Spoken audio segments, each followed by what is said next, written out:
Tanel, sa oled ise varasemalt maininud ka, et oma poegade kõrvalt sa seda kõike teed. No kui palju sõidutunde tuli enne Karksi-Nuiat? Äkki 25 on selles mõttes, aga viimased kuu aega tuli nagu kuidagi väga vähe. Et siis korraks Itaalias sõitsin seal mingi hetk ja siis kui peale Leepet, siis sain korraks sõita enne esimest Adakit, aga peale seda oli Euroopa meistrivõistlusest Sebastianil, siis ma olin 2 nädalat ära, siis sõitnud üldse kordagi peaaegu, et oligi kõik, aga 25 tundi ikkagi paar korda hallis ja niimoodi väikselt tiksub neid tunde.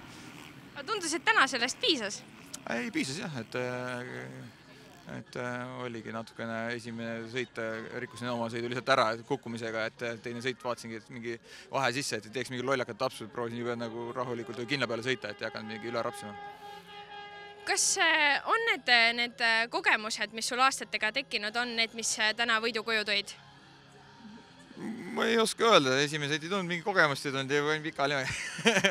Et see oli natuke niisugune kivi, mis jäi kuidagi seal liiva sees oli ja siis kui esipiduriga pidurdasin, siis käisin pikali seal liiva rütmist välja, aga ma ei oska öelda, kas kogemused just, aga jah, niisugune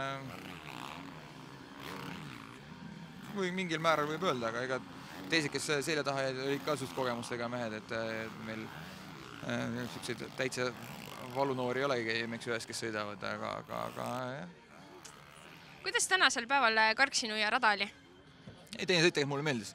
Et kui oleks võib-olla Kutsar seal kohe ees olnud ja oleks andmiseks läinud, siis selline rada mulle meeldib tegelikult nagu oli. Et see oli aukus ja tehniline ja oli kõvasti selline krossirada ikkagi, et see oleks mulle väga meeldinud, aga ma sain kepast mööda, sõitsin mingi väikse vahe sisse ja siis mõtlesin, et taha sama apsakat teha nagu esimene sõit, et nagu nii tobe apsakas oli esimene sõit, aga okei. Millised plaanid nüüd Pärnuks on järgmine etapp? Muidugi, mis siin ikka, võita ikkagi, muidugi tahab kogu võita, ega kuidas me teisiti ei saa joone peale minna, aga jah, võita ja siis aga eks näis, kuidas läheb ja iga võistlus on erinev, aga peab alati ikkagi häälestatud ikka oled puu taga, et tahaks esimene olla. Aitäh ja palju õnne! Aitäh!